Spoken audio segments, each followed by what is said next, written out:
نحمده ونصلي على رسوله الكريم اما بعد فقد قال الله تبارك وتعالى كما ورد في سورة الزاريات اعوذ بالله من الشيطان الرجيم بسم الله الرحمن الرحيم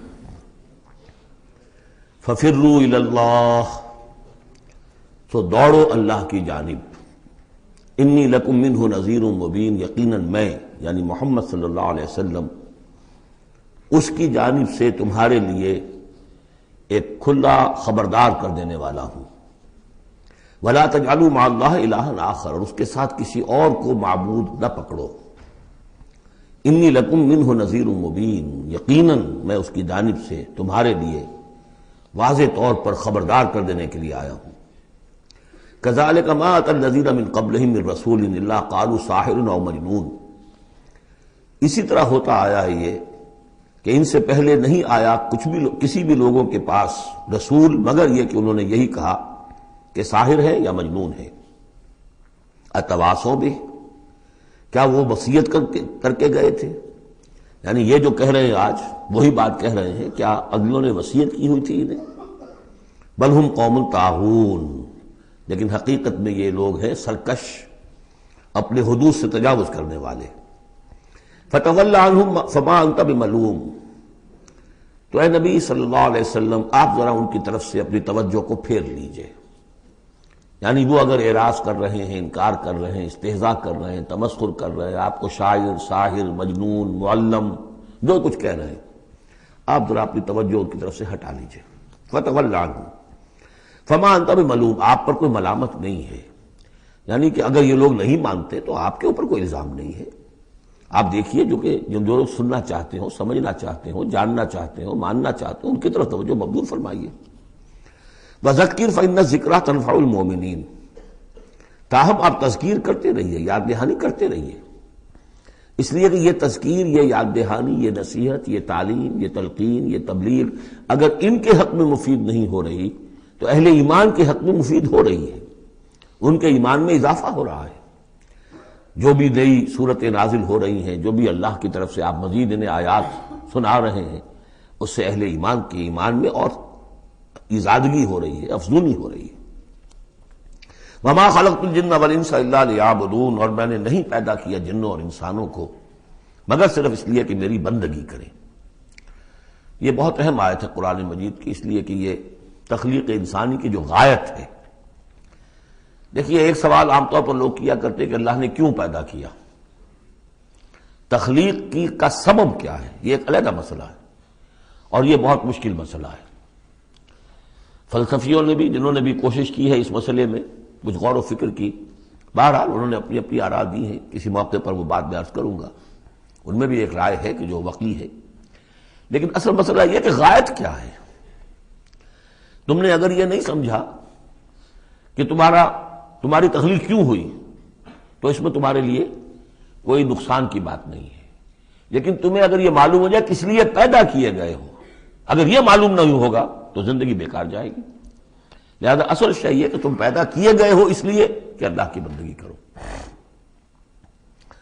لیکن وہ کیا ہے بندگی؟ میں نے بار عرض کیا ہے، اس کو تین حصوں میں سمجھیے کہ بندگی یا عبادت، ایک ہے اطاعت، ہمتن اطاعت، اور نمبر دو اس کی روح اطاعت، وہ ہونی چاہیے محبت، اللہ کی محبت، غایت الحب ما غایت الذل والخضوع، یہ ہے اصل عبادت۔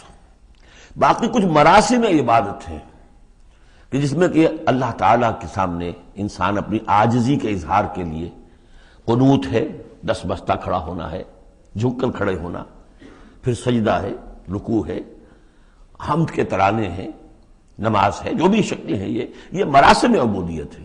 اصل عبادت کیا ہے؟ ہمتن اللہ کی اطاعت، اس کی محبت کے جذبے سے سرشار ہو کر۔ اب اس کے جو تقاضے ہیں اور موجودہ حالات میں ہم کیسے اس سے عہدہ برا ہو سکتے ہیں؟ کفر کا غلبہ ہے، نظام تو ہر جگہ کافرانہ ہے، یہاں بھی کافرانہ نظام ہے، اسلامی نظام تو نہیں ہے نا۔ ہم مسلمان ہیں انفرادی طور پر، نظام تو کافرانہ ہے، اب کیا کریں؟ ہمارا زیادہ زیادہ ہم کہہ سکتے ہیں کہ ہم اپنی زندگی کے 10-15% میں اللہ کی اطاعت کر رہے ہیں، باقی ہماری پوری زندگی اجتماعی جو نظام ہے اس کے ساتھ جکڑی ہوئی ہے۔ تو اب اس کی کیا صورت ہو؟ تو الحمدللہ کہ پچھلے سال ایک خاص موقع پر جبکہ میں امریکہ میں رہا اور وہاں شاید 1.5 مہینے میں صرف ایک جگہ پر مجھے اردو میں تقریر کرنے کے لیے موقع ملا، تو اسی موضوع پر میں نے گفتگو کی تھی، اور وہ اس وقت اللہ تعالیٰ کی طرف سے ہوتا ہے، کسی وقت انشراح ہوتا ہے طبیعت میں، تو وہ تقریر جو ہے میں سمجھتا ہوں کہ بہت مؤثر اور بہت مفید ہے۔ اس کے کیسٹس موجود ہیں، وہ آپ لے کر سن سکتے ہیں، یہاں اس سے زیادہ گفتگو ہو نہیں سکتی۔ وما خلقت الجن والانس الا لیعبدون، میں نے نہیں پیدا کیا ہے انسانوں اور جنوں کو مگر اس لیے کہ میری بندگی کریں۔ اسی کو شیخ سعدی نے کہا ہے زندگی آمد برائے بندگی، زندگی بے بندگی شرمندگی۔ چاہے اور آپ نے کچھ بھی کر لیا ہے، ڈھونڈنے والا ستاروں کی گزرگاہوں کا اپنے افکار کی دنیا میں سفر کر نہ سکا، آپ نے ساری جو ہے اکتشافات کر لیے، ایجادات کر لی، بندگی نہیں ہے تو زندگی جو ہے بیکار گئی، ضائع ہو گئی۔ ما اريد منهم من رزق، میں ان سے کسی رزق کا طالب تو نہیں ہوں۔ وما اريد ان يطعمون، نہ میں یہ چاہتا ہوں کہ یہ مجھے کچھ کھلائے پلائیں۔ ان اللہ هو الرزاق ذو القوة المتین، تو اللہ خود ہے رزاق جو سب کو رزق دیتا ہے، قوت والا ہے، مضبوط ہے، اسے کسی کی طرف سے کوئی احتیاج ہے ہی نہیں۔ فإن للذین ظلموا ذنوبا مثل ذنوب اصحابهم فلا يستعجلون، جب ڈول جو ہے پانی کا جب پوری طرح بھر جائے اسے کہتے ہیں ذنوب۔ یقیناً ان کافروں کے اور ان مشرکوں کے ڈول بھی بدعمالیوں کے، ان کے کفر و شرک کا ڈول بھر چکا ہے، جیسا کہ ان سے پہلے اصحابہم کے ساتھیوں کا ذنوب مثل ذنوب اصحابہم فلا یستعجلون، تو اب یہ جلدی نہ کریں، ڈول بھر چکا ہے، کسی وقت کھینچ لیا جائے گا، اب اگر ذرا وقت اور دیا جا رہا ہے تو اس سے دھوکہ نہ کھائیں۔ فویل للذین کفروا من یومہم الذی یوعدون، تو ہلاکت اور خرابی اور بربادی ہے ان کافروں کے لیے اس دن جس دن کا ان سے وعدہ کیا جا رہا ہے۔ سورۃ الطور، بسم اللہ الرحمن الرحیم۔ والطور وکتاب مسطور فی رق منشور والبیت المعمور والسقف المرفوع والبحر المسجور ان عذاب ربک لواقع۔ یہ جو 6 آیات ہیں، 5 آیات ہیں جو قسموں پر مشتمل ہیں، اور یہ قرآن مجید کے مختلف مشکل مضامین میں سے قسموں کا مفہوم معین کرنا۔ طور، قسم ہے طور کی، طور عام پہاڑ کو بھی کہا جاتا ہے، اور خاص طور پر وہ پہاڑ جس پر کہ حضرت موسیٰ علیہ السلام ہم کلام ہوئے اللہ تعالیٰ سے۔ وہ کتاب مسطور، اور وہ کتاب جو لکھی ہوئی ہے، میرا گمان یہ کہ یہاں مراد تورات ہی ہے، اس لیے کہ وہ لکھی ہوئی اللہ کی طرف سے آئی ہے۔ قرآن مجید جو ہے قلب محمد پر نازل ہوا ہے، وہ کہیں اس طریقے سے کسی کتاب میں چھپی ہوئی لکھی ہوئی آپ نازل نہیں ہوئی، لیکن وہ تورات جو دی گئی تھی وہ تو ان تختیوں پر، پتھر کی تختیاں تھیں جن پر لکھی ہوئی حضرت موسیٰ کو دی گئی، کتاب مسطور فی رق منشور، کشادہ ورق میں، معلوم ہوتا ہے کہ وہ تختیاں خوب کشادہ تھیں۔ اب یہ 3 تو ہو گئی حضرت موسیٰ علیہ السلام کے حالات سے متعلق، کوہ طور پر انہیں مخاطبہ اور مکالمہ الہی سے وہ سرفراز فرمائے گئے، انہیں کتاب دی گئی کشادہ تختیوں میں۔ والبیت المعمور، اور قسم ہے بیت معمور کی، اب اس میں اختلاف ہے۔ ایک رائے یہ ہے کہ بیت اللہ کو کہا جا رہا ہے اس لیے کہ یہ ہر وقت آباد رہتا ہے، بھرا رہتا ہے، لوگ موجود رہتے ہیں۔ ایک رائے یہ ہے کہ بیت المعمور جو ہے وہ 7ویں آسمان پر ہے، بالکل اسی کعبے کے محاذات میں، اسی کی سمت میں 7ویں آسمان پر بیت المعمور ہے۔ لیکن میری رائے یہی ہے، ان لوگوں، بعض لوگوں کی مفسرین کی بھی رائے ہے، مجھے ان کی رائے سے اتفاق ہے کہ اس سے مراد دنیا ہے، یہ بیت المعمور ہے انسانوں سے آباد، اور قسم ہے آباد گھر کی، اس لیے کہ اگلی قسم جو ہے اس سے مناسبت رکھتی ہے والسقف المرفوع، اور یہ آسمان جو ایک اونچے چھت کے مانند ہے، یہ دنیا ایک گھر کے مانند ہے جو آباد ہے، انسان آباد ہے، اور اس گھر کی چھت والسقف المرفوع، آسمان ہے، اونچی چھت، والبحر المسجور، اور پھر اس میں سمندر ہے کہ جو ابلتا ہوا دریا، جس کو ہم کہتے ہیں ٹھاٹھے مارتا ہوا سمندر، معلوم ہوتا ہے کہ کوئی چیز، کوئی اندر سے کوئی چیز اس کو جوش دلا رہی ہے۔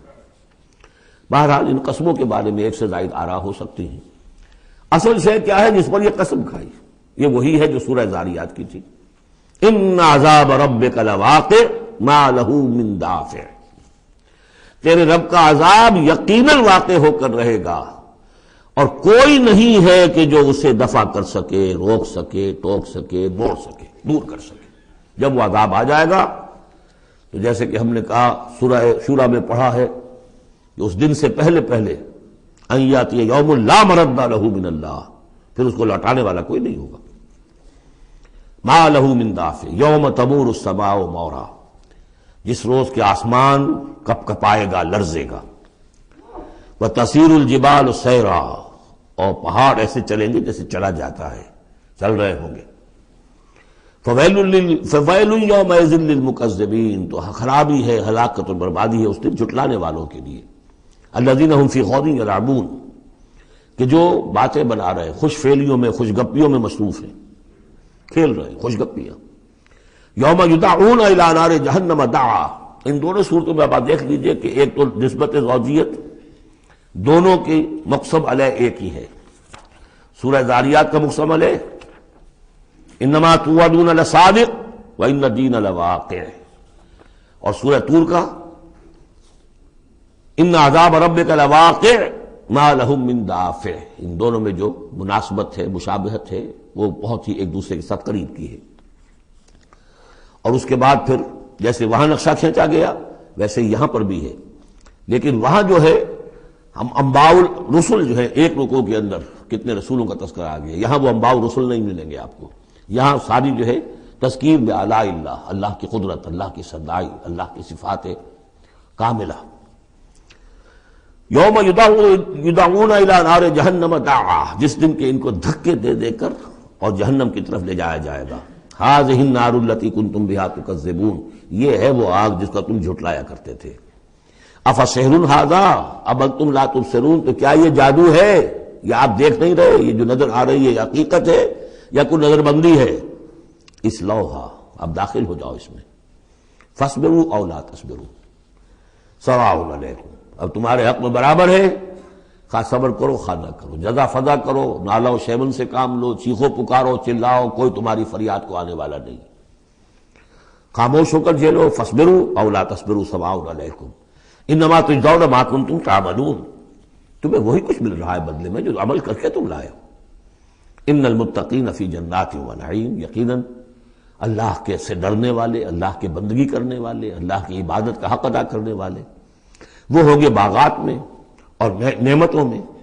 فاکہین بما آتاہم ربہم، انجوائے کر رہے ہوں گے جو کچھ کے نعمتیں ان کو ان کے رب نے دی ہوں گی۔ ووقاہم ربہم عذاب الجحیم، اور بچا لے گا انہیں ان کا رب اس جہنم کے عذاب سے۔ کلوا واشربوا ہنیئا بما کنتم تعملون، کھاؤ پیو رچتا پچتا، تمہیں مبارک ہو یہ کھانا پینا، راس آئے تمہیں، بما کنتم تعملون، یہ ہے بدل اس کا جو تم عمل کرتے رہے ہو۔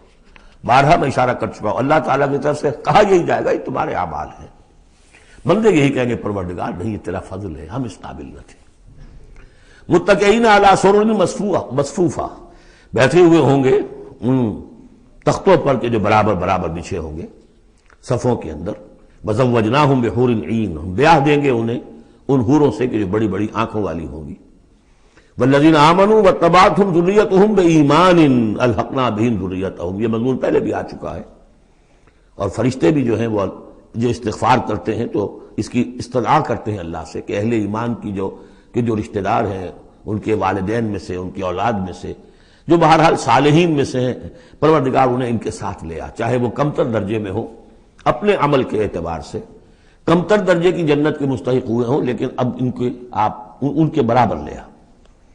تو وہاں اللہ تعالیٰ خود فرما رہا ہے والذین آمنوا، اور وہ لوگ کہ جو ایمان لائے، واتبعتہم ذریتہم بایمان، اور ان کی نسل نے، ان کی اولاد نے بھی ان کی پیروی کی ایمان کے ساتھ، الحقنا بہم ذریتہم، ہم ملا دیں گے ان کے ساتھ ان کی اولاد کو، وما التناہم من عملہم من شیء، ان کے عمل میں سے کوئی کمی نہیں کریں گے۔ یعنی یہ نہیں کریں گے صاحب آپ اونچے درجے میں ہیں تو اگر اپنے بچوں کے پاس جانا ہے، اہل و عیال کے پاس، تو نچلے درجے میں جائیے، نہیں، ان کا درجہ کم نہیں ہوگا، بلکہ اللہ تعالیٰ ان کا اکرام فرمائے گا کہ ہاں آپ کے بچے، آپ کی اولاد، آپ کے قریبی جو بھی ہیں، اگر وہ واقعتاً مومن تھے، وہ امتحان پاس کر چکے ہوں، تو چاہے 3rd ڈویژن میں پاس کیا ہے انہوں نے، پاس کر لیا ہے، تو اب آپ کے ساتھ اگر آپ 1st ڈویژن میں آئے ہوئے ہیں تو اللہ کر دے گا اپنے فضل سے انہیں آپ کے لیے، تاکہ آپ کو آنکھوں کی ٹھنڈک نصیب ہو جائے۔ والذین آمنوا واتبعتهم ذریتهم بإیمان الحقنا بهم ذریتهم وما ألتناهم من عملهم من شیء کل امرئ بما کسب رہین، ہر انسان جو کچھ اس نے کمائی کی ہوئی ہوگی اس کے عوض رہن ہوگا۔ وَأَمْدَدْنَاهُمْ بِفَاكِهَةٍ وَلَحْمٍ مِّمَّا يَشْتَهُونَ، اور ہم نے سپلائی لائن ان کی مستقل قائم کی ہوئی ہوگی، پھلوں کی بھی اور گوشت بھی، وہ گوشت جو انہیں پسند ہو، جس چیز کا گوشت چاہے، تیتر کا چاہیے، بٹیر کا چاہیے، جو چاہیے حاضر ہے۔ یتنازعون فیہا کاسا لا لغو فیہا ولا تاثیم، وہاں انہیں وہ جام ملیں گے، وہ پیالے ملیں گے جن میں وہ مشروب ہوگا کہ جس میں کوئی لغو بات نہیں ہے، اس میں نہ کوئی بکواس اس کے نتیجے سے انسان پر آتی جیسے کہ شراب دنیا میں پی جاتی ہے، ولا تعصیم، اور نہ کوئی گناہ میں ڈالنے والی بات، لیکن یہ کہ ایک سرور، ایک کیف ہوگا، وہ کیف انہیں مل جائے گا۔ لیکن وہ جنت والے جو ہیں وہ ایک دوسرے سے ذرا جھگڑیں گے، خوش فہمی کرتے ہوئے ایک دوسرے سے وہ دوستانہ انداز میں وہ جام چھینیں گے۔ یتنازعون فیہا کاسا لا لغو فیہا ولا تعصیم ویطوف علیہم غلمان، اور ان پر گردش میں رہیں گے ایسے چھوکرے، ایسے لڑکے، بوائز جنہیں آج کل آپ کہتے ہیں بوائے، تو وہ بوائز ہوں گے وہاں پر بھی، غلمان لہم کانو، وہ ان کے ہوں گے خادم، اور ایسے اتنے خوبصورت ہوں گے کانہم لؤلؤ مکنون، ایسے ہوں گے کہ جیسے موتی ہوں کہ جنہیں غلافوں میں رکھ لیا گیا ہو۔ واقبل بعضهم علی بعض یتساءلون، اور وہ اہل جنت جو ہے ایک دوسرے کی طرف رخ کریں گے اور سوال کریں گے ایک دوسرے سے، بات گفتگو کریں گے، قالوا انا کنا قبل فی اہلنا مشفقین، کہ ہم تو اس سے پہلے دنیا میں جب تھے تو اپنے اہل و عیال میں ہم تو ڈرتے ہی رہتے تھے، پتہ نہیں اللہ کو ہماری عبادت قبول ہے یا نہیں ہے، پتہ نہیں ہمارے اندر خلوص ہے یا نہیں ہے، ہماری کوئی غلطی ایسی تو نہیں ہو رہی ہے کہ جو ہماری ساری محنتوں کو اکارت کر رہی ہو، تو ہم تو لرزاں و ترسا رہتے تھے۔ قالوا انا کنا قبل فی اہلنا مشفقین، دنیا میں جب ہم تھے اپنے اہل و عیال میں تو جو ہم سے بن پڑ رہا تھا وہ کر رہے تھے، لیکن یہ کہ ہمیں ڈر رہتا تھا۔ فمن اللہ علینا، تو اللہ نے تو بڑا احسان کیا ہے ہم پر، ووقانا عذاب السموم، اور ہمیں بچا لیا ہے اس لو کے اور جہنم کے عذاب سے۔ انا کنا من قبل ندعوہ، یہ ضرور ہے کہ اس سے پہلے جب ہم دنیا میں تھے ہم اللہ سے دعا کیا کرتے تھے، اللہ کو پکارا کرتے تھے، استغفار کیا کرتے تھے، اس سے دعا کرتے تھے۔ انہ هو البر الرحیم، یقیناً وہ بہت ہی نیک سلوک کرنے والا، بہت ہی رحم فرمانے والا ہے۔ فذکر، تو اے نبی آپ تذکیر کرتے رہیے۔ فما انت بنعمت ربک بکاہن ولا مجنون، تو آپ اپنے رب کے نعمت سے، اپنے رب کے فضل و کرم سے نہ کاہن ہے نہ مجنون ہے۔ یہاں بھی دیکھیے وہی اسلوب ہے، خطاب بظاہر حضور سے سنایا جا رہا ہے، اصل میں ان کو جو کہہ رہے تھے آپ کو کاہن یا مجنون یا شاعر، نہیں، آپ اللہ کے فضل سے نہ کاہن ہے نہ مجنون ہے، آپ ان کی باتوں پر نہ جائیے، یہ بے وقوف جو کچھ کہہ رہے ہیں بس سن لیجئے، ایک کان سے سنیے دوسرے سے نکال دیجئے، اپنے کام میں لگے رہیے، تذکیر کرتے رہیے، بالکل وہی بات جو پچھلی صورت میں بھی آ چکی ہے۔ فذکر فإن ذکریٰ تنفع المؤمنین، اہل ایمان کو تو فائدہ پہنچائے گی نا، آپ تذکیر کرتے رہیے، کیا پتا کسی کے دل میں ایمان کی وہ کلی کھلنے ہی والی ہو، کیا پتا ہے، آخر بڑے سے بڑے دشمن بھی تو آپ کے ایسے ہوئے کہ پھر ایمان لے آئے، ایسے لوگ بھی تھے، اور یہ کچھ پتہ نہیں ہوتا۔ حضرت عمر کے بارے میں بھی آتا ہے ایک بڑی اہم واقعہ، تو وہی ہے کہ جو ان کی بہن کا قول ہے، جس کے نتیجے میں پھر فوری طور پر جو ہے وہ سمجھیے کہ بند کھل گیا، لیکن اس سے پہلے حضرت عمر کو بڑا شوق تھا کوئی اچھا خطبہ ہو اور اچھا کلام سنے، تو ان کے کہنے کے مطابق کبھی کبھی وہ چھپ کر سنتے تھے حضور کی باتیں، حضور کا کلام سنتے تھے، جب رات کو کھڑے ہو کر حضور صحن کعبہ کے اندر کھڑے ہو کر، آپ حرم میں نماز پڑھتے ہیں، قرآن پڑھ رہے ہیں، تو چھپ کر سنتے تھے، اور تاکہ یہ کہ وہ لذت جو اس کلام کے اندر ہے، مٹھاس ہے، تو اندر ہی اندر تو وہ جیسے کہ اندر ہی اندر چیز گھر کر رہی تھی۔ ایک وقت میں آیا کہ حضرت فاطمہ بنت زید رضی اللہ تعالی عنہا جو زوجہ تھی حضرت سعید بن زید کی ہمشیرہ، فاطمہ بنت خطاب رضی اللہ تعالی عنہا حضرت عمر کی ہمشیرہ، تو انہوں نے جب یہ کہا کہ عمر چاہے ہمیں ہلاک کر دو، اب ہم اس دین کو چھوڑنے والے نہیں ہیں، تب وہ جو سمجھیے کہ وہ بند کھل گیا، ایمان لے آئے۔ فذکر فما انت بنعمت ربک بکاہن ولا مجنون، تو آپ تذکیر کیجئے اور آپ اللہ کے فضل و کرم سے نہ کاہن ہیں نہ مجنون ہیں۔ ام یقولون شاعر نتربص بہ ریب المنون، کیا ان کا کہنا یہ کہ یہ شاعر ہے اور ہم منتظر ہیں اس پر گردش زمانہ کے، زمانے کی گردش کیا دکھاتی ہے، ذرا ویٹ کرو، ویٹ اینڈ سی، پتہ چل جائے گا یہ جو کچھ کہہ رہے ہیں تو ذرا ابھی جلدی نہ کرو، ایمان مت لاؤ فوراً۔ وہ ایک دوسرے کو اس طریقے سے تھامتے تھے۔ قل تربصوا، کہہ دیجیے اچھا کر لو انتظار، فإنی معکم من المتربصین، تو میں بھی تمہارے ساتھ انتظار کر رہا ہوں۔ ام تامرہم احلامہم ھذا ام ہم قوم طاغون، کیا ان کی عقلیں انہیں یہی کچھ سکھا رہی ہیں، یا یہ کہ یہ جان بوجھ کر طغیانی اور سرکشی کر رہے ہیں؟ یعنی دو ہی شکلیں تھیں نا، کہ یا تو یہ کہ واقعتاً مغالطے میں ہوں اور ان کی عقل میں بات نہیں آ رہی، اور ان کی عقل جو ہے انہیں سکھا رہی ہے کہ نہیں نہیں یہ قابل قبول شے نہیں ہے جو محمد کہہ رہے ہیں، یا یہ کہ اپنی طغیانی اور سرکشی کی وجہ سے، حالانکہ عقل گواہی دے رہی ہے کہ بات ٹھیک ہے، دل اندر سے گواہی دے رہا ہے کہ بات ٹھیک ہے، لیکن اپنی طغیانی اور سرکشی، دریا کو اپنی موج کی طغیانیوں سے کام، کشتی کسی کی پار ہو یا درمیاں رہے، تو یہ جو نفس کی طغیانی ہے اس کی وجہ سے یہ باتیں کر رہے ہیں، یا واقعی ان کی عقل یہ حکم لگا رہی ہے؟ ام یقولون تقولہ، کیا ان کا کہنا یہ ہے کہ یہ محمد نے خود کہہ لیا ہے؟ تقول باب تفاعل ہے، تکلف کر کے کچھ کہنا، کہ یہ آپ نے کچھ تک بندی کر لی ہے، جوڑ لیا ہے، الفاظ کو جوڑ کر یہ کلام خود موضوع کر لیا ہے۔ ام یقولون تقولہ بل لا یؤمنون، نہیں یہ ماننے والے نہیں۔ فلیاتوا بحدیث مثلہ ان کانوا صادقین، اگر وہ سچے ہیں تو ایسی ہی کوئی اور شے لے آئے۔ تمہارے اندر بھی تو بڑے بڑے خطیب موجود ہیں، شعراء ہیں، ادیب ہیں، اگر تو یہ واقعتاً محمد نے خود گھڑ لیا ہے، خود تصنیف کیا ہے، تو لے آؤ نا ایسا ہی کلام تم بھی۔ ام خلقوا من غیر شیء ام هم الخالقون، یہ فلسفے کا بڑا گہرا مسئلہ ہے۔ کیا یہ بغیر کسی کے بنائے خود بن گئے ہیں، یا انہوں نے خود اپنے آپ کو پیدا کیا ہے؟ ظاہر بات ہے کسی شے کے لیے دو ہی شکلیں ہیں، کوئی شے کسی کے بنائے بغیر خود بخود تو نہیں بنتی۔ اب اگر یہ جانتے ہیں کہ ہم نے خود تو اپنے آپ کو بنایا نہیں، یا تو ہم خود بنے ہوتے ہیں، خود بنایا ہوتا، تو اب کسی اور کے بنائے بغیر کیسے بن گئے؟ تو کوئی اور ہے جس نے ہمیں بنایا ہے۔ ام خلقوا من غیر شیء، کیا یہ کسی کے بنائے بغیر بن گئے؟ ام ہم الخالقون، یا اگر اللہ کا انکار کر رہے تو کیا یہ اس کے مدعی ہے کہ وہ خود ہے پیدا کرنے والے؟ ام خلقوا السماوات والارض، اچھا اپنے آپ کو چھوڑے کہ آسمان اور زمین انہوں نے بنائے؟ بل لا یوقنون، لیکن کیا کیا جائے، یہ حقائق ہیں دو اور دو چار کی طرح کے مسلم حقائق ہیں، لیکن یہ کہ وہ ماننے والے نہیں ہیں، یقین نہیں کرتے۔ ام عندہم خزائن ربک ام ہم المسیطرون، کیا ان کے ہاتھ میں ہے، ان کے قبضہ قدرت میں ہے آپ کے رب کے خزانے؟ وہ جو کہا تھا انہوں نے کہ کسی بڑے آدمی کے پاس، بڑے چودھری سرمایہ دار کسی سردار کے پاس یہ وحی آئی ہوتی اگر اللہ نے بھیجنی تھی تو۔ یہ بنو ہاشم کا یتیم جس کے پاس کوئی سرمایہ نہیں، کوئی اثاثہ نہیں، نہ ہی مکے کی ہائرارکی جو تھی وہاں کی اس میں کوئی عہدہ تھا، حضور کے پاس کوئی عہدہ نہیں تھا۔ بہت بڑا عہدہ حضرت ابوبکر کے پاس تھا، قتل کے مقدمات کا وہ فیصلہ کرتے تھے کہ فلاں مقتول کا خون بہا کتنا ہوگا، اور ٹرائبل جو سسٹم ہوتا ہے، ٹرائبل لائف میں سب سے زیادہ سینسٹیو ایشو یہ ہوتا ہے طے کرنا کہ کسی مقتول کا خون بہا کتنا ہوگا، اور یہ عہدہ حضرت ابوبکر کے پاس تھا۔ وہ سرمایہ دار بھی تھے، 40,000 درہم کا ان کا سرمایہ تھا اس وقت جب وہ ایمان لائے ہیں، جس میں کہ جب گئے ہیں حضور کے ساتھ ہجرت پر تو کچھ نہیں چھوڑا گھر میں، اگر کچھ تھا تو وہ لے کر ساتھ گئے کہ راستے میں جو ضرورت پیش آئے گی حضور کے ساتھ، کچھ نہیں چھوڑا، حالانکہ خاندان کو چھوڑ کر گئے۔ حضرت عائشہ، حضرت اسماء دونوں موجود تھیں، ان کی والدہ، پھر حضرت ابوبکر کے والد ابو قحافہ، سب کو چھوڑ کر گئے، ایک پیسہ نہیں چھوڑا۔ تو ظاہر بات ہے کہ یہ اللہ تعالیٰ نے جس کو بھی یہ ہمت دی ہے۔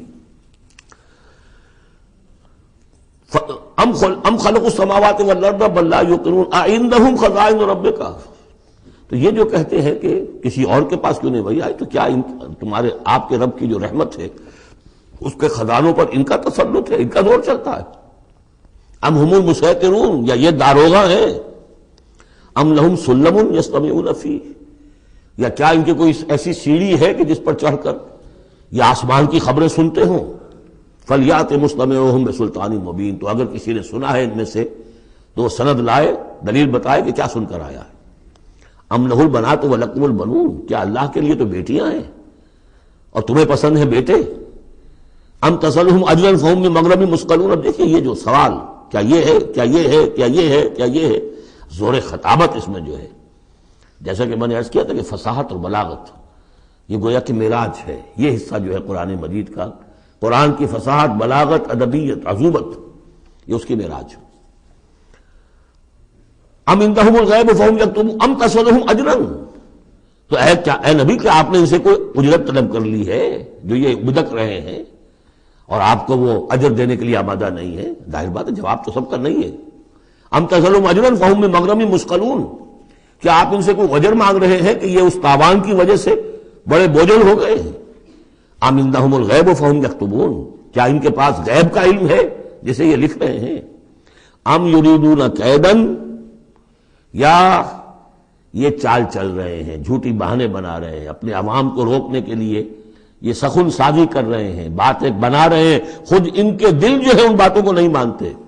فرمایا ام یکیدون کیدا ام یریدون کیدا فالذین کفروا هم المکیدون، اصل میں جو کافر کر رہے ہیں وہ خود ایک چال کا شکار ہو گئے ہیں۔ انہم یکیدون کیدا واکید کیدا، یہ سورۃ الطارق میں آ جائے گا، یہ بھی چالیں چل رہے ہیں، ہم بھی چال چل رہے ہیں۔ ام لہم الہ غیر اللہ، کیا ان کے لیے اللہ کے سوا کوئی الہ ہے؟ سبحان اللہ عما یشرکون، پاک ہے اللہ اس سے جو شرک کیا کر رہے ہیں۔ وَإِن يَرَوْا كِسْفًا مِّنَ السَّمَاءِ سَاقِطًا، اور اگر کبھی یہ دیکھیں آسمان کا کوئی ٹکڑا گرتا ہوا، یعنی عذاب الہی اگر آ جائے، یقولوا سحاب مرکوم، جیسے کہ قوم عاد نے کہا تھا ھذا عارض ممطرنا، یہ تو اب بادل آ گیا، ابر آ گیا، بارش ہوگی، جل تھل ہو جائیں گے۔ یہ بھی کہیں گے یقولوا سحاب مرکوم، کہ یہ تو بادل ہے تہ بر تہ۔ فذرہم حتی یلاقوا یومہم الذی فیہ یوثقون، تو اے نبی ذرا ان کو چھوڑے رکھیے، ذرہم، یہ ابتدائی صورتوں میں یہ آپ کو لفظ بار بار ملے گا، ذرہم، ذرنی ومن یکذب بہذا الحدیث سنستدرجہم من حیث لا یعلمون واملی لہم ان کیدی متین۔ تو یہ ذرنی چھوڑ دیجئے مجھے، میں ان سے نبٹ لوں گا، آپ ان کی طرف توجہ نہ ہو، ان کی تکذیب، ان کا استہزاء، ان کا تمسخر آپ توجہ نہ کریں، بس آپ اپنی تذکیر کرتے رہیے، تبلیغ کرتے رہیے۔ فذرہم حتی یلاقوا یومہم الذی فیہ یوثقون، تو چھوڑ رکھیے ان کو یہاں تک کہ وہ ملاقات کر لیں اپنے اس دن کی جس دن میں کہ یہ ان پر بجلی کی کڑک گرے گی۔ یوم لا یغنی عنہم کیدہم شیئا، جس دن ان کی یہ ساری چالیں ناکام ہو جائیں گی، کوئی ان کے کام نہیں آ سکے گی۔ ولا ہم ینصرون، نہ ان کی کوئی مدد ہوگی، کوئی ان کی مدد کو پہنچے گا۔ وَإِنَّ لِلَّذِينَ ظَلَمُوا عَذَابًا دُونَ ذَلِكَ، اور وہ جو بھی آنا ہے عذاب آخری، اس سے پہلے ان کے لیے، ان کافروں کے لیے، ان ظالموں کے لیے، مشرکوں کے لیے اور بھی عذاب ہے۔ وہ عذاب یا تو قحط مکہ میں جو قحط پڑا تھا سخت، جو ہم سورہ دخان میں پڑھائے ہیں، اور یا یہ کہ مقتل بدر جس میں کہ 70 ان کے بڑے بڑے سردار جو ہیں وہ کھیت رہے۔ وَلَٰكِنَّ أَكْثَرَهُمْ لَا يَعْلَمُونَ، لیکن ان کی اکثریت علم نہیں رکھتی۔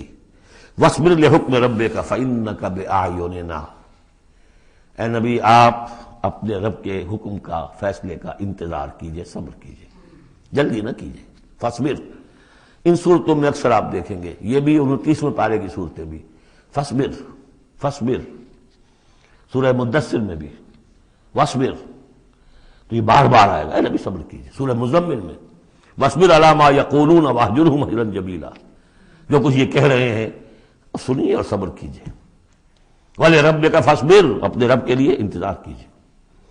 فاصبر وما صبرک الا باللہ، صبر کیجئے اور آپ کا صبر جو ہے وہ تو اللہ ہی کے سہارے پر ہے۔ اس سے پہلے ہم پڑھائے ہیں فاصبر کما صبر اولو العزم من الرسل، صبر کیجئے جیسے کہ ہمارے اور اولو العزم پیغمبروں نے صبر کیا۔ ذرا تصور کیجئے کہ ہمارے پیغمبر نوح نے 950 برس تک صبر کیا۔ واصبر لحکم ربک، جب صبر کے بعد لام آ جائے تو اس کے معنی انتظار کے ہوتے ہیں۔ صبر کیجئے اپنے رب کے حکم کا، یعنی انتظار کیجئے۔ فَإِنَّكَ بِأَعْيُنِنَا، آپ ہماری نگاہوں میں ہیں، ہم دیکھ رہے ہیں۔ یہ ہم پڑھ چکے ہیں، سورہ یونس میں بھی آیا تھا، آپ کسی شان میں بھی ہوتے ہیں لیکن ہم دیکھ رہے ہوتے ہیں۔ وَسَبِّحْ بِحَمْدِ رَبِّكَ حِينَ تَقُومُ، اور جب آپ کھڑے ہوں، عام طور پر خیال یہی ہے کہ جب رات کو آپ کھڑے ہوتے ہیں تہجد کے لیے، جس کے لیے کہ سورہ مزمل میں آئے گا قُمِ اللَّيْلَ إِلَّا قَلِيلًا نِصْفَهُ أَوِ انقُصْ مِنْهُ قَلِيلًا أَوْ زِدْ عَلَيْهِ وَرَتِّلِ الْقُرْآنَ تَرْتِيلًا۔ شروع میں تو اصل نماز وہی تھی، رات کی نماز، تو جب آپ کھڑے ہوں اپنے رب کی حمد کے ساتھ تسبیح کرتے رہیے۔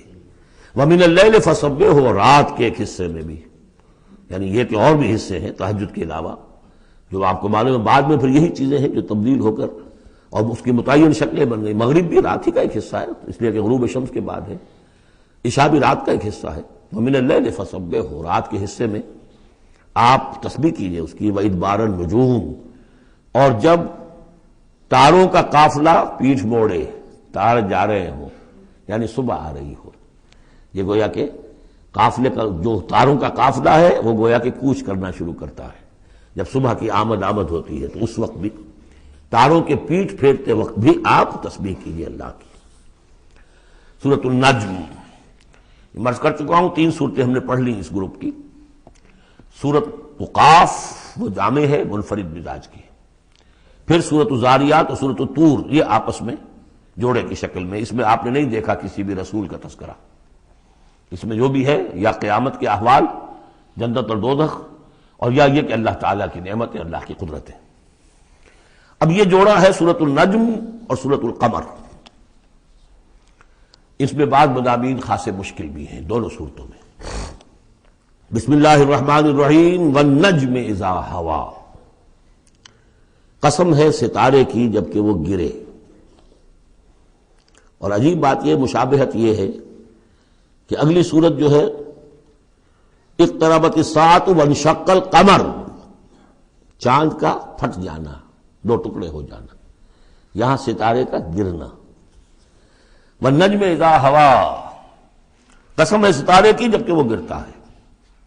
یہ ہوا کے ساتھ، ہوا جو بنتا ہے فعل ماضی، تو ہوا یہوی کہتے ہیں گرنا، نیچے کو اترنا، اور ہوا یہوا اس کے بعد یہ ہوائے نفس، خواہش نفس، اس سے مضارع یہوا بنتا ہے۔ والنجم اذا ہوا، جب قسم ہے ستارے کی جب وہ گرے، ما ضل صاحبکم وما غوا، ستارہ گرتا ہے، گر سکتا ہے، تمہارا یہ ساتھی محمد صلی اللہ علیہ وسلم یہ نہ بھٹک سکتا ہے نہ گمراہ ہو سکتا۔ ما ضل صاحبکم وما غوا، اور نوٹ کیجئے گا یہ اس کا مثنیٰ جو ہے اس مضمون کا آپ کو ملے گا آخری پارے میں سورہ تکویر میں، وہاں بھی صاحبکم کا لفظ آیا ہے۔ وما صاحبکم بمجنون ولقد رآہ بالافق المبین وما هو علی الغیب بضنین وما هو بقول شیطان الرجیم۔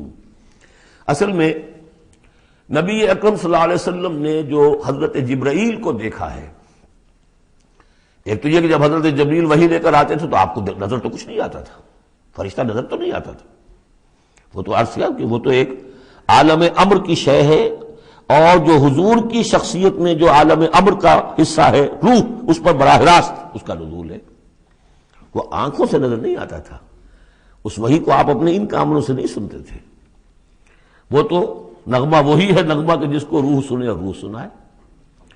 اور ویسے جب حضرت جبرائیل آتے تھے انسانی شکل میں، وہ ایک بالکل دوسری شکل ہے، وہ تو یہ کہ حضرت داہیہ کلبی جو ہے رضی اللہ تعالیٰ عنہ، وہ بہت حسین صحابہ میں سے بہت صحیح حسین انسان تھے، ان کی شکل میں بالعموم ان کی صورت میں حضرت جبرائیل آتے تھے، لیکن وہ وحی نہیں شمار ہوتی۔ ہم نے ام السنہ وہ حدیث جس میں جبرائیل آئے اور حضور نے فرمایا جبریل تھے جو تمہیں تمہارا دین سکھانے آئے تھے، لیکن وہ قرآن میں نہیں ہے، ام السنہ ہے، وہ ام القرآن نہیں ہے۔ البتہ یہ کہ حضرت جبرائیل کو ان کی اصل ملک کی شکل میں حضور نے اپنی ان آنکھوں سے 2 مرتبہ دیکھا ہے۔ ایک مرتبہ بالکل آغاز میں، جبکہ حضرت جبرائیل جو ہیں ایسے ظاہر ہوئے، حضور اتر رہے تھے غار حرا سے، جبل نور سے، تو آپ کو آواز آئی یا محمد۔ یہ پہلی وحی کے بعد جو فترت ہوئی ہے، کچھ عرصے کے لیے وحی رکی رہی، اس وقت واقعہ پیش آیا۔ آپ نے سامنے دیکھا، پیچھے دیکھا، کوئی نہیں، نظر کوئی نہیں آیا۔ پھر تھوڑی دیر آپ چلے گئے، شاید مجھے کوئی دھوکہ لگا ہے، ایسی میں نے سنا ہے، کوئی آواز نہیں تھی۔ پھر آیا یا محمد، پھر دیکھا 2-3 مرتبہ کوئی نظر نہیں آیا، کچھ خوف سا محسوس ہوا۔ تیسری مرتبہ یا محمد، تو اچانک حضور کی نگاہ اوپر اٹھی، تو حضرت جبرائیل فرشتے کی جو اصل شکل ہے اس میں وہ تھے افق پر، اور پورا افق بھرا ہوا تھا اس سے۔ تو اصل ملک کی صورت میں حضرت جبرائیل کو حضور نے اس وقت دیکھا، اور ایک دیکھا ہے پھر عند سدرۃ المنتہا، شب معراج میں، جب ساتھ آئے ہیں لے جانے کے لیے انسانی شکل میں تھے، کوئی سواری بھی ایسی تھی جس کو کہ براق کہا جاتا ہے، وہ بھی محسوس شے تھی، لیکن یہ کہ جہاں انہوں نے کہا 7ویں آسمان پہ جا کر کہ بس اب آگے میری گنجائش، اب آگے آپ کو اکیلے جانا ہے، اس سے آگے اگر میں گزرا میرے پر جل جائیں گے. بے سوز تجلا بے سوزت پرم، اگر یکسر منہ برتر پرم، اگر میں نے اب اس سے آگے ایک بال برابر بھی میں آگے بڑھا تو میرے پر جل جائیں گے. اب آگے آپ کا کام. اس وقت بھی وہ ان کی اصل شکل میں ظاہر ہوئی حضرت جبرائیل علیہ السلام. یہ بات اس لیے ضروری ہے کہ جیسے محدثین جو ہیں وہ اس کی تحقیق کرتے ہیں کہ حضور سے کس نے سنا، اس سے جو روایت کر رہا ہے کہ میں نے اس صحابی سے سنا جو تابعی ہے، آیا ان کی ملاقات بھی ثابت ہے کہ نہیں؟ تابعین کے طبقے کا ایک شخص وہ ہے کہ جس کی عمر ابھی 6 برس کی تھی کہ وہ صحابی فوت بھی ہو گئے، اور وہ کہہ رہا ہے میں نے ان سے سنا، تو پھر وہ حدیث جو ہے محدثین اس کو قبول نہیں کریں گے. وہ دیکھتے ہیں کہ لنک جو ہے مضبوط ہونا چاہیے. روایت ہے نا ان فلاں ان فلاں ان فلاں، حضور سے فلاں صحابی نے سنا، اس نے سنا، اس تابعی نے سنا. یہ لنک جو ہے یہ ملاقات ثابت ہونی چاہیے. تو چونکہ جو حدیث اللہ ہے، یہ قرآن کیا ہے؟ حدیث اللہ. یہ حدیث ہے احسن الحدیث، اللہ الذی انزل احسن الحدیث کتابا متشابہا مثانیہ، یہ ہم پڑھ چکے ہیں سورہ زمر میں. اس حدیث کا یہ حدیث اللہ، اللہ سے کس نے سنا؟ جبرائیل نے. جبرائیل سے کس نے سنا؟ محمد نے. تو ان کی ملاقات ثابت ہے. اصل ملکی شکل میں حضرت جبرائیل کا دیکھا جانا اس اعتبار سے بہت اہم ہے، اس لنک کو اسٹیبلش کرنے کے لیے. اس کو یہاں پہ بیان کیا جا رہا ہے. ما ضل صاحبکم وما غوا، تمہارے یہ ساتھی ہے لوگوں، یہ محمد نہ بہکے ہیں اور نہ بے راہ ہوئے ہیں، نہ بھٹکے ہیں.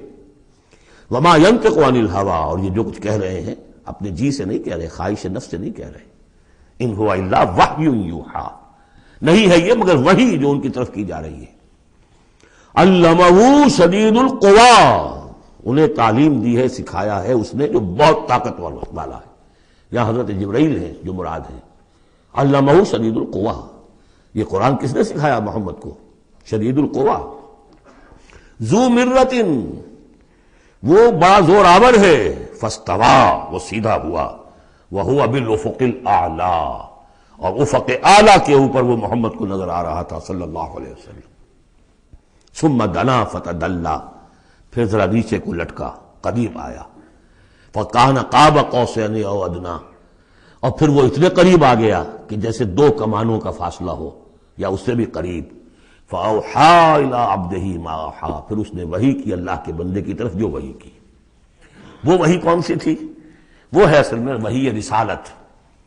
وحی نبوت جو تھی وہ تو شروع میں آ چکی، اس کے بعد یہ فترت ہو گئی تھی، کچھ وقفہ پڑ گیا تھا. شروع میں وحی جس سے کہ حضور کی نبوت کا ظہور ہوا ہے وہ تو ہے اقرا بسم ربک الذی خلق، خلق الانسان من علق، اقرا وربک الاکرم الذی علم بالقلم، علم الانسان ما لم یعلم. لیکن اب یہ سورہ مدثر کی آیات اس وقت نازل ہوئیں. یا ایھا المدثر، جب حضور گھر آ گئے اور پھر آپ نے اپنی اہلیہ سے کہا، خوف زدہ تھے جو بھی منظر دیکھا تھا، ملک کی شکل، فرشتے کی شکل. اب وہ تو حضور ہی نے دیکھا جو دیکھا، ہم تو نہیں سمجھ سکتے کہ آپ نے کیا دیکھا. لیکن یہ کہ اس کے بعد آپ آئے، آپ نے کہا مجھے کمبل اڑا دو، لحاف اڑا دو، لحاف اوڑھ کر آپ لیٹ گئے. تو پھر وہ وہی یا ایھا المدثر قم فانذر وربک فکبر، اے لحاف میں لپٹ کر لیٹنے والے کھڑے ہو جاؤ اور خبردار کرنا شروع کر دو لوگوں کو. اور تمہاری اس دعوت کا نقطۂ آغاز تو انذار ہے، اور اس کا ہدف دنیا میں تکبیر رب ہے. رب کو بڑا کرو، اس کی بڑائی منواؤ، اس کی بڑائی نافذ کرو. اس کا نقشہ کھینچا گیا ہے. علمہ شدید القوی ذو مرۃ فاستوی وہو بالافق الاعلی ثم دنا فتدلی فکان قاب قوسین او ادنی فاوحی الی عبدہ ما اوحی ما کذب الفؤاد ما رأى. جو کچھ انہوں نے دیکھا ان کے دل و دماغ نے اسے جھٹلایا نہیں. یہ نہیں کہا کہ نہیں یہ کیا ہے. دیکھیے ایسا ہوتا ہے کہ کوئی غیر معمولی سی بات آپ دیکھیں تو ایک شخص ہو جاتا ہے میں خواب دیکھ رہا ہوں یا حقیقت دیکھ رہا ہوں. آنچنی بینیم بیداریست تو یارم یا بے خواب، اے اللہ جو میں دیکھ رہا ہوں یا ہم دیکھ رہے ہیں یہ بیداری میں دیکھ رہے ہیں، یہ خواب میں دیکھ رہے ہیں. وہ غیر متوقع چیز. لیکن نبی کو کوئی شک نہیں ہوا. ما کذب الفؤاد ما رأى، یکسوئی کے ساتھ دل و دماغ اور جو بھی آپ کی آنکھ دیکھ رہی تھی ان میں کوئی کانفلکٹ نہیں تھا. ما کذب الفؤاد ما رأى فتمارونہ علی ما یری، تو کیا تم اس سے جھگڑتے ہو اس چیز پر کہ جسے وہ دیکھ رہا ہے. اقبال نے کہا نا کہ قلندر ہرچے گوید دید گوید، جو شخص اپنا دیکھی ہوئی چیز بیان کر رہا ہے تم اس سے جھگڑ رہے ہو، تمہارے لیے تو وہ ایک غیب کی خبر ہے، اس نے تو دیکھا ہے۔ افتمارونہ علی ما یری وَلَقَدْ رَآهُ نَزْلَةً أُخْرَىٰ، اس نے تو ایک مرتبہ اور بھی دیکھا۔ کہاں دیکھا؟ عند سدرۃ المنتہی، شب معراج میں سدرۃ المنتہی، کوئی بیری کا درخت ہے، وہ کیسی بیری ہے؟ ساتویں آسمان کی بیری، وہ آخری حد ہے، مخلوق کوئی اس سے آگے نہیں جا سکتی۔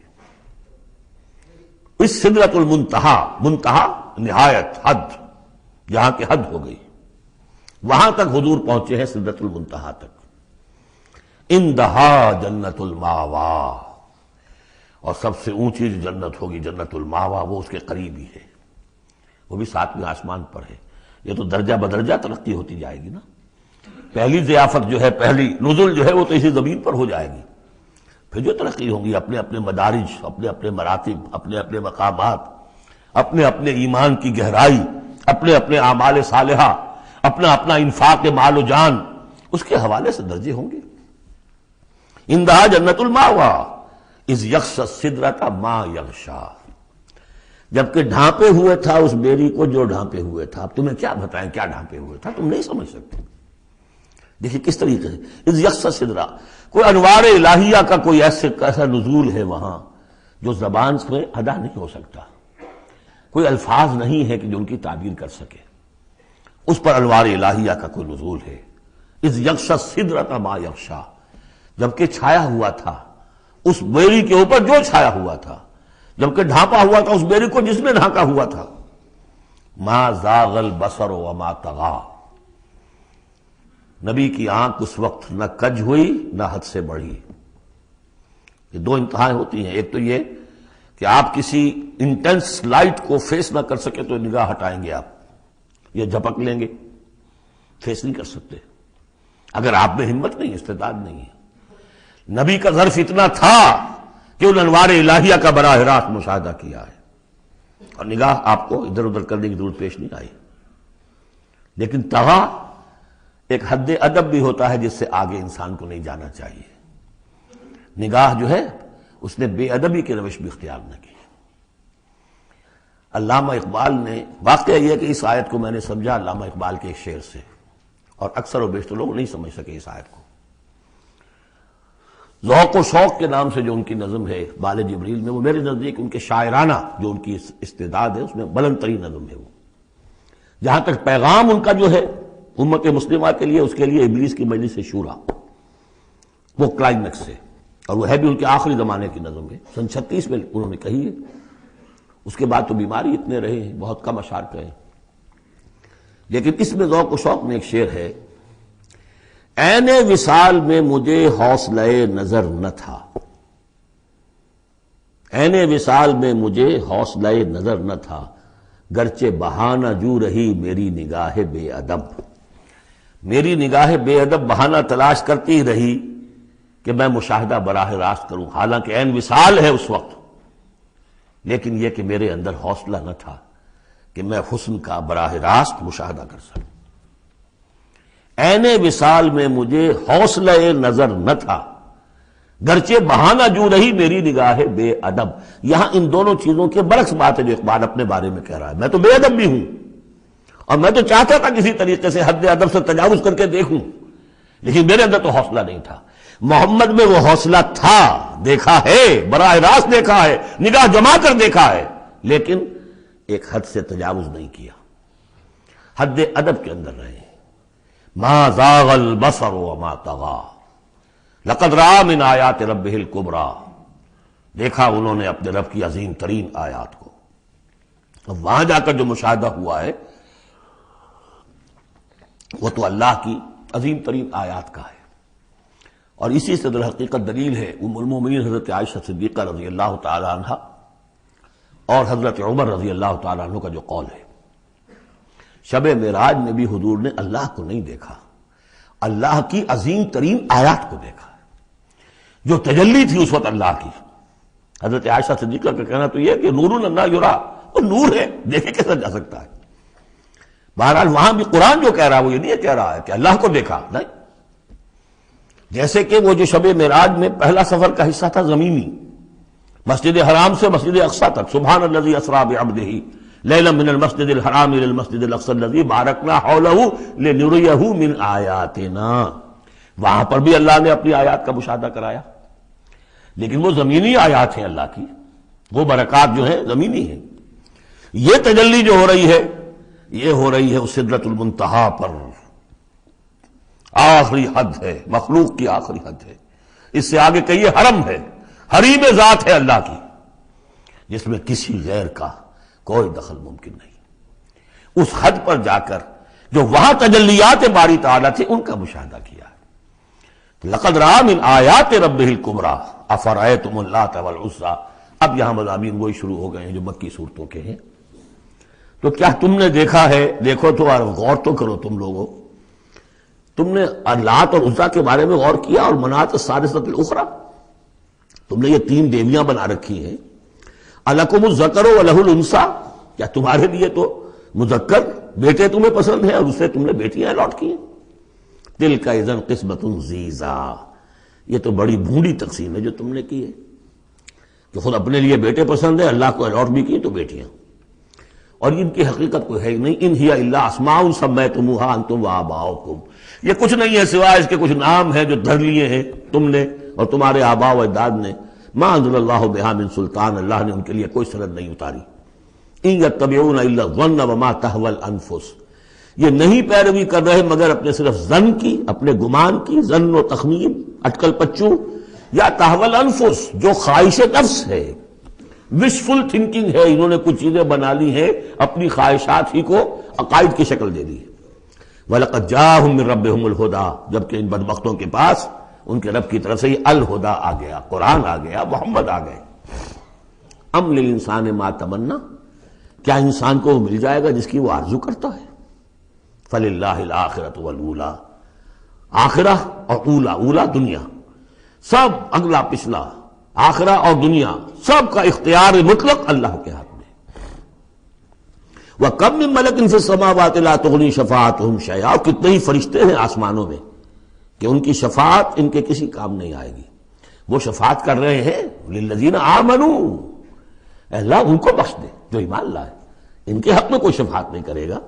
جیسے کہ ہم پڑھ چکے ہیں سورہ غافر میں، سورہ مومن میں، فرشتے جو ہیں یستغفرون لمن فی الارض، زمین والوں کے لیے استغفار کرتے ہیں، لیکن ان کے لیے کوئی سفارش نہیں ہے. لا تغنی شفاعتہم شیئا الا من بعد ان یأذن اللہ لمن یشاء ویرضی، وہ تو جس کے لیے اللہ اجازت دے گا، چاہے گا، اس کو اجازت ہوگی تو اس کو فائدہ پہنچے گا.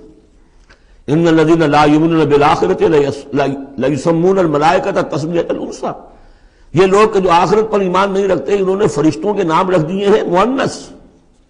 یہ فرشتوں کے نام پر انہوں نے اپنے خیال کے مطابق یہ دیویاں جو ہے وہ گھڑ لی تھی. ما لہم بہ من علم، ان کے پاس کوئی علم نہیں، کوئی دلیل نہیں، نہ عقلی دلیل اور نہ کوئی اللہ کی اتاری ہوئی کسی کتاب سے کوئی سند. ان یتبعون الا الظن، وہ نہیں پیروی کر رہے مگر صرف ظن کی، گمان کی. وان الظن لا یغنی من الحق شیئا، اور ظن جو ہے وہ حق سے انسان کو مستغنی نہیں کر سکتا. حق وہ ہے جو آ رہا ہے اللہ کی طرف سے، جو وہی کیا جا رہا ہے. یا پھر یہ ہے کہ انسان کا وہ علم ہے کہ جو ان السمع والبصر والفؤاد، اس سے جو حاصل ہو رہا ہے، اس کی آبزرویشن ہے، اور یہ سینس ڈیٹا کو پروسیس کر کے نتیجہ نکالتا ہے عقل سے، وہ علم ہے. العلم و علمان، یا علم وہ ہے ایکوائرڈ نالج، اور یا علم یہ ہے جو ریویل نالج ہے. باقی ظن و تخمین کی کوئی حیثیت نہیں. فَأَعْرِضْ عَمَّنْ تَوَلَّىٰ، تو اے نبی جو پوچھ موڑ رہا ہے، روگردانی کر، آپ بھی اس سے ذرا اعراض کر لیجئے، آپ بھی اس کے زیادہ درپے نہ ہوں، زیادہ پیچھا نہ کریں ان کا. ان ذکرنا، جس نے پیچھ موڑ لی ہے ہمارے ذکر سے. وَلَمْ يُرِدْ إِلَّا الْحَيَاةَ الدُّنْيَا، اور اس کا کوئی مقصد نہیں سوائے دنیا کی زندگی کے، اس نے مطلوب بنایا دنیا کی زندگی. وہ ہم سورہ بنی اسرائیل میں پڑھ چکے ہیں یہ مضمون. من کان یرید العاجلۃ عجلنا له فیہا ما نشاء لمن نرید ثم جعلنا له جہنم یصلاها مذموما مدحورا ومن اراد الآخرۃ وسعى لها سعیها وهو مؤمن فاولئک کان سعیهم مشکورا. تو یہ لوگ جو ہے طالب ہیں دنیا کے صرف. ذالک مبلغهم من العلم، یہ ان کے علم کی رسائی یہیں تک ہے، اس سے آگے ان کے ذہن اتنے چھوٹے ہیں، ان کا ظرف اتنا تنگ ہے کہ آخرت کا علم جو ہے وہ ان کے ذہنوں میں آ ہی نہیں رہا۔ حالانکہ ذرا وسعت ظرف ہو کہ انسان سوچے کہ کیا بس یہی دن عمر دراز مانگ کے لائے تھے 4 دن، 2 آرزو میں کٹ گئے 2 انتظار میں، کیا یہ زندگی ہے؟ اشرف المخلوقات، مسجود ملائک، اور زندگی یہ 30 40 50 برس۔ تو اسے پیمانہ روز و فردا سے نہ لاپ، جاویداں ہر دم جواں پہم دواں ہے زندگی، وہ زندگی تو بہت طویل ہے۔ ذالک مبلغہم من العلم، یہ دنیا ہی کے اندر الجھ کر رہ گئے، یہی ان کی پہنچ ہے، رسائی ان کی علم میں اور فہم میں یہیں تک ہے۔ ان ربک هو اعلم بمن ضل عن سبیلہ، یقیناً آپ کا رب خوب جانتا ہے ان کو بھی کہ جو اس کی راہ سے بھٹک گئے، وہو اعلم بمن اہتدی، اور وہ خوب جانتا ہے ان کو بھی جو ہدایت پر ہیں۔ وللہ ما فی السماوات وما فی الارض، اور یقیناً اللہ ہی کا ہے جو کچھ کہے آسمانوں میں اور جو کچھ کہے زمین میں۔ لیجزی الذین اساءوا بما عملوا، تاکہ وہ بدلہ دے ان کو جنہوں نے سیئات کمائی ہیں، برائی کمائی کی ہے، بری کمائی کی ہے، ان کو برا بدلہ ملے۔ ویجزی الذین احسنوا بالحسنی، اور بدلہ دے وہ ان کو جنہوں نے نیک کام کیے، اچھے کام کیے، اچھائی کا بدلہ۔ الذین یجتنبون کبائر الاثم والفواحش الا اللمم، دیکھیے تیسری مرتبہ وہ مضمون آ رہا ہے، بڑے بڑے گناہ ان سے بچو، کبائر سے بچو، پہلے یہ طے کرو۔ اصل میں تو ان کا مرحلہ اثر کرنا مشکل ہے، ہوتا کیا کبائر میں سے کسی ایک کو تو آدمی کہتا ہے مجبوری ہے جی کیا کروں، اس میں تو ملوث ہے، اب سود کے بغیر تو نہیں ہے صاحب، فیکٹری چلانی ہے، مل چلانا کیسے ہوگا، لہٰذا یہ تو میری مجبوری ہے۔ ملازم کہے گا رشوت کے بغیر تو گزارا نہیں ہوتا، کہاں سے میں بچوں کی تعلیم کا بندوبست کروں، کہاں سے لاؤں، مکان کا کرایہ کہاں سے دوں۔ ایک دفعہ میں جا رہا تھا وابڈا ہاؤس میں، آڈیٹوریم میں، وابڈا آڈیٹوریم میں ایک سیرت کی تقریر تھی میری، تو جو مجھے گاڑی لینے آئی اس کے ڈرائیور کو میں نے دیکھا کہ بڑا نوجوان سمارٹ تھا، تو میں نے اس سے گفتگو ایسے درمیان میں کی، تو میں نے کہا کہ بھائی کوئی تیل ویل بیچتے تو نہیں ہو؟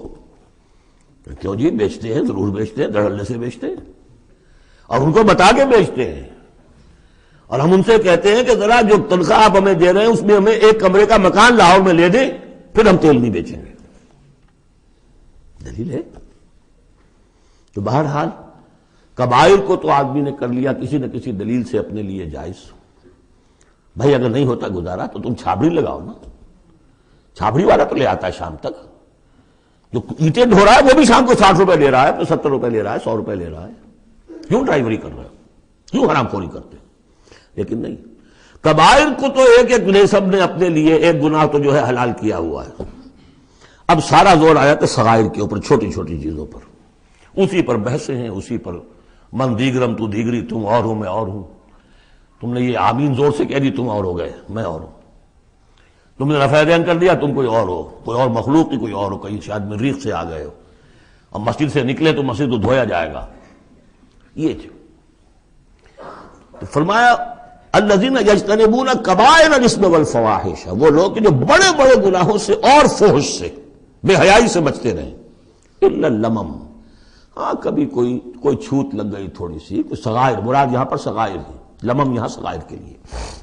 ان ربک واسع المغفرہ، دیکھیے واسع کا لفظ آ گیا، واسع ثلاثی مجرد میں اس میں فاعل ہے، اور وہ ہے موسع، کسی اور شے کو وسعت دینے والا، وَإِنَّا لَمُوسِعُونَ، ہم ابھی اس کو وسعت دیں گے۔ ان ربک واسع المغفرہ، یقیناً آپ کا پروردگار جو ہے بہت بہت وسیع مغفرت والا ہے، وہ عالم بکم، اور وہ تمہیں خوب جانتا تھا اس وقت بھی، اذ انشأکم من الارض، جبکہ تمہیں زمین سے اس نے اٹھایا، تمہاری تخلیق کا مادہ جو ہے وہ مٹی سے جب کہ آغاز کیا، وَإِذْ أَنْتُمْ أَجِنَّةٌ فِي بُطُونِ أُمَّهَاتِكُمْ، اور وہ اس وقت بھی تمہیں دیکھ رہا تھا اور تم سے واقف تھا جبکہ تم اپنی ماؤں کے پیٹوں میں جنین کی شکل میں تھے۔ فَلَا تُزَكُّوا أَنفُسَكُمْ، تو اپنے آپ کو بڑا مزکا اور بہت نیک اور بہت متقی نہ سمجھو، اللہ کو معلوم ہے، اللہ عالم بمن اتقی، وہ عالم بمن اتقی، وہ خوب جانتا ہے جو تقوی والا ہے۔ وہی مثال آئے گی تھوتھا چنا باجے گھنا، جہاں حقیقت تقوی نہیں ہوتی وہاں مظاہر تقوی پر بہت زور ہوتا ہے، حقیقت تقوی ہے نہیں، حرام خوری ہے، لیکن یہ کہ مظاہر تقوی کے اوپر زور اس لیے دیا جائے گا، چھوٹی چیزوں کے اوپر ایمفیسس اس لیے ہوگا فلا تزکوا انفسکم، نہ اپنے آپ کو سمجھو بڑے متقی اور بڑے پاک اور بڑے پاک باز، هو اعلم بمن اتقى افرأيت الذي تولى، تو کیا تم نے دیکھا اس شخص کو جس نے پیٹھ موڑ لی، وآتى قليلا وأكدى، دیا تھوڑا سا اور پھر سخت ہو گیا۔ یہاں در حقیقت عام خیال یہی ہے، میری رائے بھی یہی ہے کہ ولید بن مغیرہ کا تذکرہ ہے، وہ قریب آ گیا تھا ایک وقت میں، یہ تذکرہ تفصیل سے آئے گا سورہ مدثر میں، معلوم ہوتا تھا کہ اب وہ ایمان کے بہت قریب ہے، لیکن پھر ایک دم سخت ہو گیا، پھر وہ عصبیت یا اپنی چودراہٹ کا خیال جو ہے وہ ایک دم نرمی پیدا ہوئی تھی۔ آتا قلیلا واکدا، عنده علم الغیب فہو یرا، کیا اس کے پاس غیب کا علم ہے جسے وہ دیکھ رہا ہے؟ ام لم ينبأ بما فی صحف موسیٰ، کیا اسے یہ بات خبر نہیں پہنچ چکی، کیا اس کو نہیں بتا دیا گیا جو صحف موسیٰ میں تھا، وہ ابراہیم الذی وفا، اور ابراہیم کے صحیفوں میں تھا جس نے پورا وفا کر دی، اپنی ہر پوری وفا کی انتہا کر دی اپنے پروردگار کے ساتھ، وفا۔ تو صحف ابراہیم و موسیٰ یہ آخری پارے میں بھی سورۃ الاعلیٰ میں آئے گا، اور یہ ہے جو میں نے پہلے بھی عرض کیا تھا کہ صحف ابراہیم کہاں ہے؟ صحف موسیٰ تو first 5 books of the old testament, لیکن وہ کہاں ہے صحف؟ گمان ہے میرا واللہ عالم کہ ہندوستان میں جو ہندوؤں کے اپنشدس ہیں وہ صحف ابراہیم کی بگڑی ہوئی شکلیں ہیں، واللہ عالم، گمان کے درجے میں ہے۔ اس میں حضرت موسیٰ کے صحیفوں میں اور ابراہیم کے صحیفوں میں کیا بات تھی؟ اللہ تزر وازرۃ وزر اخری، کہ نہیں اٹھائے گی کوئی جان کسی دوسری جان کے بوجھ کو، ہر شخص کو اپنی رسپانسبلٹی، خود اپنی اکاؤنٹیبلٹی کو فیس کرنا ہوگا، خود جواب دہی کرنی ہوگی، جیسے کہ ہم پڑھ چکے ہیں سورہ مریم میں، وَكُلُّهُمْ آتِيهِ يَوْمَ الْقِيَامَةِ فَرْدًا، ہر شخص اللہ کی عدالت میں آئے گا قیامت کے دن اکیلا، نہ باپ ساتھ ہوگا، نہ ماں ساتھ ہوگی، نہ جورو ساتھ ہوگی، نہ بیٹے ساتھ ہوں گے، نہ بیٹیاں ساتھ ہوں گی، کوئی ساتھ، کوئی بھائی ساتھ ہوگا، یا عورت ہے تو نہ شوہر ساتھ ہوگا، اسے اپنا جواب خود دینا ہے۔ اللہ تزر وازرۃ وزر اخری الیس للانسان الا ما سعی، اور یہ کہ انسان کے لیے نہیں ہے مگر وہی کچھ جس کے لیے اس نے سعی کی ہے، محنت کی ہے، کمائی کی ہے، تمناؤں سے کچھ نہیں ہوتا۔ ام للانسان ما تمنا شروع میں آیا تھا، کیا تمناؤں سے کچھ مل جائے گا؟ کیا انسان کو مل جائے گا جو وہ چاہے گا؟ نہیں۔ اب یہاں اس کا جواب آ گیا، الیس للانسان الا ما سعی، کسی انسان کو نہیں ملے گا کچھ بھی مگر وہی جس کے لیے اس نے سعی کی ہے، محنت کی ہے۔ وَأَنَّ سَعْيَهُ سَوْفَ يُرَىٰ، البتہ جو اس کی صحیح ہوگی وہ اسے دکھا دی جائے گی، اس کے سامنے آ جائے گی۔ فَمَن يَعْمَلْ مِثْقَالَ ذَرَّةٍ خَيْرًا يَرَهُ وَمَن يَعْمَلْ مِثْقَالَ ذَرَّةٍ شَرًّا يَرَهُ، جس نے ذرے کے ہم بدن نیکی کی ہوگی اس کو دیکھ لے گا، اور جس نے ذرے کے ہم بدن بدی کی ہوگی وہ دیکھ لے گا۔ ثُمَّ يُجْزَاهُ الْجَزَاءَ الْأَوْفَىٰ، پھر اس کو بدلہ دیا جائے گا پورا بدلہ۔ وَأَنَّ إِلَىٰ رَبِّكَ الْمُنتَهَىٰ، اور یہ کہ بالآخر تو تمہارے رب ہی کی طرف جانا ہے۔ وَأَنَّهُ هُوَ أَضْحَكَ وَأَبْكَىٰ، اور یہ کہ وہی تمہارا رب ہے جو ہنساتا بھی ہے اور رلاتا بھی ہے۔ ایسے حالات جن میں کہ تم خوش رہتے ہو، ہنستے ہو، وہ بھی اللہ کی طرف سے ہیں، اور ایسے حالات جن میں تمہیں رونا آ جاتا ہے، تکلیف ہوتی ہے، وہ بھی اللہ کی طرف سے ہیں۔ وَأَنَّهُ هُوَ أَمَاتَ وَأَحْيَا، اور یہ کہ وہی ہے جو مارتا بھی ہے اور زندہ بھی رکھتا ہے۔ وَأَنَّهُ خَلَقَ الزَّوْجَيْنِ الذَّكَرَ وَالْأُنثَىٰ مِن نُطْفَةٍ إِذَا تُمْنَىٰ، اور یہ کہ وہی ہے کہ جس نے بنا دیے ہیں زوجین، الذکر والانثیٰ، مذکر اور مؤنث، مرد اور عورت، نر اور مادہ، من نطفتن، ایک ہی بوند سے، اذا تمنا، جبکہ وہ ٹپکائی جاتی ہے۔